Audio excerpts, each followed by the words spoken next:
Chapter V. It is not necessary to be drunk in order to be immortal. On the following day, as the sun was declining, the very rare passers-by on the Boulevard du Maine pulled off their hats to an old-fashioned hearse, ornamented with skulls, crossbones, and tears.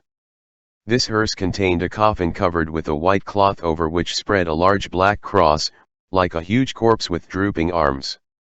A mourning coach, in which could be seen a priest in his surplice, and a choir boy in his red cap, followed.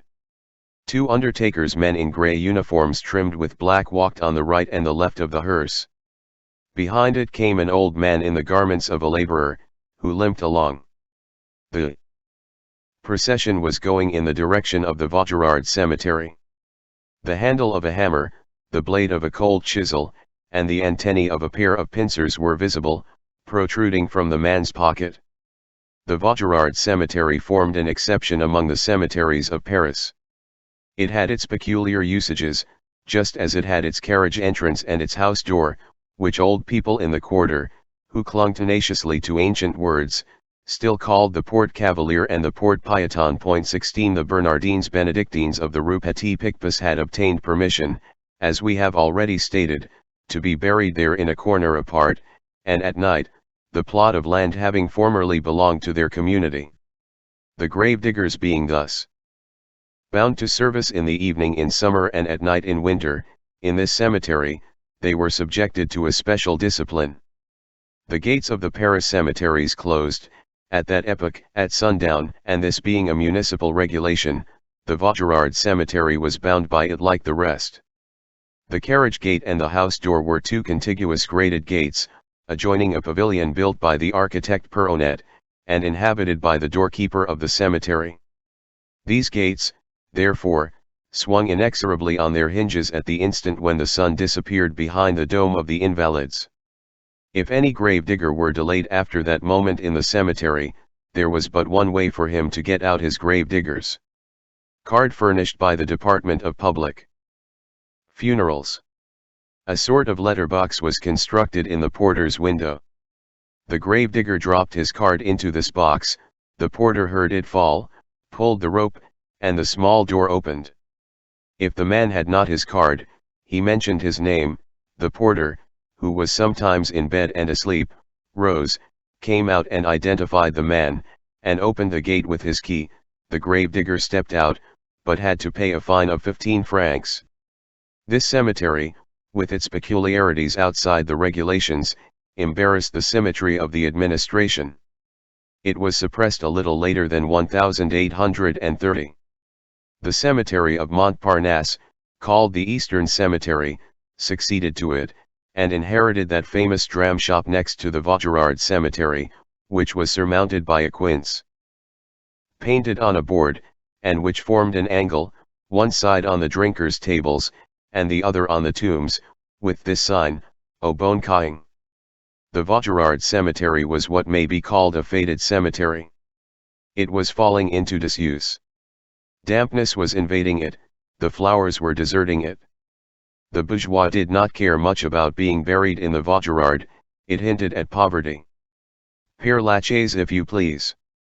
To be buried in Père Lachaise is equivalent to having furniture of mahogany. It is recognized as elegant. The Vaugirard cemetery was a venerable enclosure, planted like an old-fashioned French garden. Straight alleys, box, trees, holly, ancient tombs beneath aged cypress trees, and very tall grass. In the evening it was tragic there. There were very lugubrious lines about it.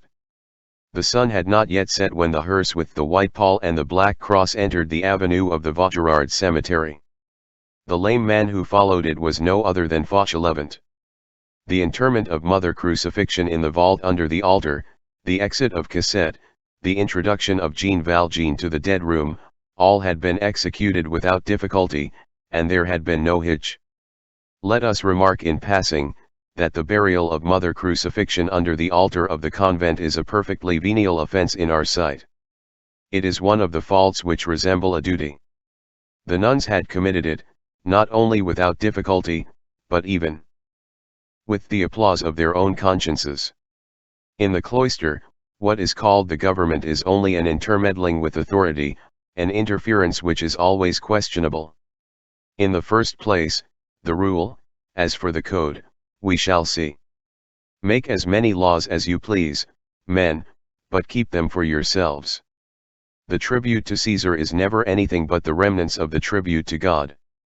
A prince is nothing in the presence of a principal. Fauchelevent limped along behind the hearse in a very contented frame of mind. His twin plots, the one with the nuns, the one for the convent, the other against it, the other with M. Madeleine, had succeeded, to all appearance. Jean Valjean's composure was one of those powerful tranquillities which are contagious. Fauchelevent no longer felt doubtful as to his success.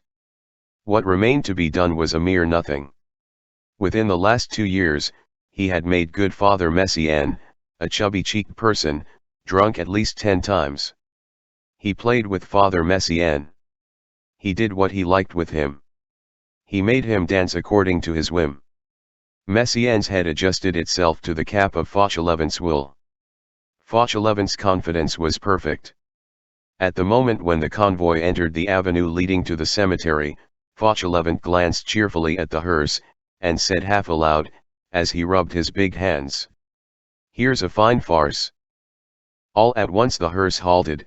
It had reached the gate. The permission for interment must be exhibited.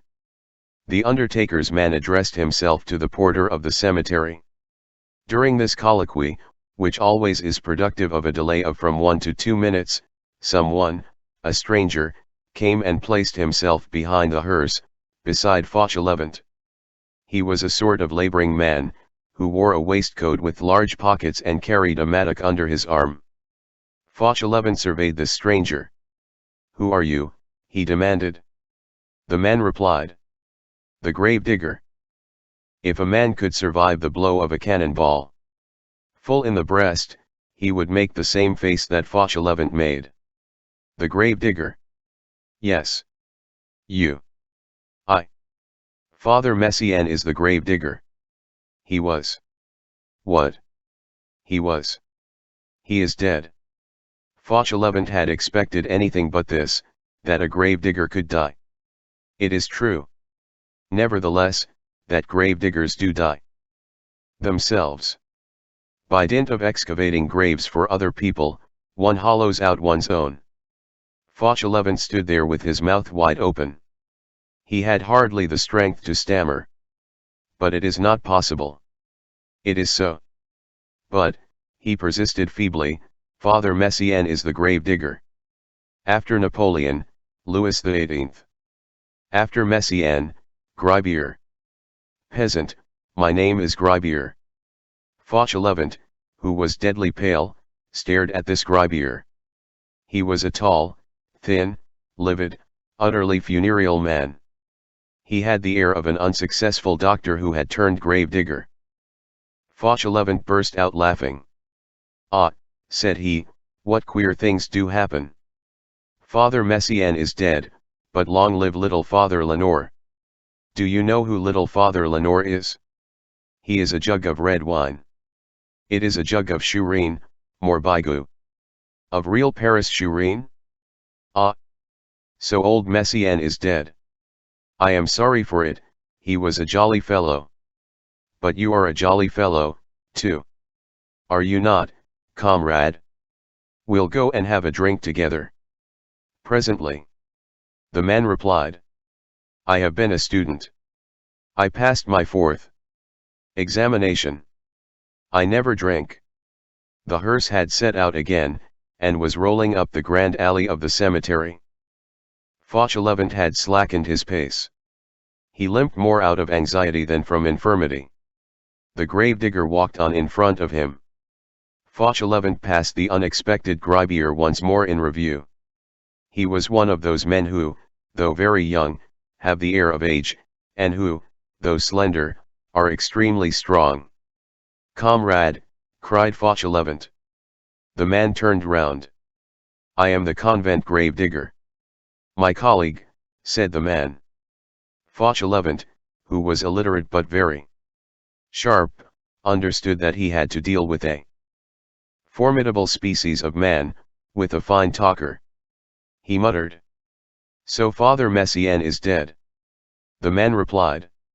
Completely. The good God consulted his notebook, which shows when the time is up. It was Father Messiaen's turn. Father Messiaen died. Fauchelevent repeated mechanically, the good God. The good God, said the man authoritatively. According to the philosophers, the Eternal Father, according to the Jacobins, the Supreme Being. Shall we not make each other's acquaintance, stammered Fauchelevent. It is made. You are a peasant, I am a Parisian. People do not know each other until they have drunk together. He who empties his glass empties his heart. You must come and have a drink with me. Such a thing cannot be refused. Business first. Fauchelevent thought, I am lost. They were only a few turns of the wheel distant from the small alley leading to the nun's corner. The gravedigger resumed. Peasant, I have 7 small children who must be fed. As they must eat, I cannot drink. And he added, with the satisfaction of a serious man who is turning a phrase well. Their hunger is the enemy of my thirst. The hearse skirted a clump of cypress trees, quitted the grand alley, turned into a narrow one, entered the wasteland, and plunged into a thicket. This indicated the immediate proximity of the place of sepulture. Fauchelevent slackened his pace, but he could not detain the hearse. Fortunately, the soil, which was light and wet with the winter rains, clogged the wheels and retarded its speed. He approached the gravedigger. They have such a nice little Argenteuil wine, murmured Fauchelevent. Villager, retorted the man, I ought not be a gravedigger. My father was a porter at the Protruding town hall. He destined me for literature. But he had reverses. He had losses on change. I was obliged to renounce the profession of author. But I am still a public writer. So you are not a gravedigger, then, returned Fauchelevent, clutching at this branch, feeble as it was. The one does not hinder the other. I cumulate. Fauchelevent did not understand this last word. Come have a drink, said he. Here a remark becomes necessary. Fauchelevent, whatever his anguish, offered a drink, but he did not explain himself on one point, who was to pay. Generally, Fauchelevent offered and Father Messiaen paid. An offer of a drink was the evident result of the novel situation created by the new gravedigger, and it was necessary to make this offer, but the old gardener left the proverbial quarter of an hour named after Rabelais in the dark, and that not unintentionally.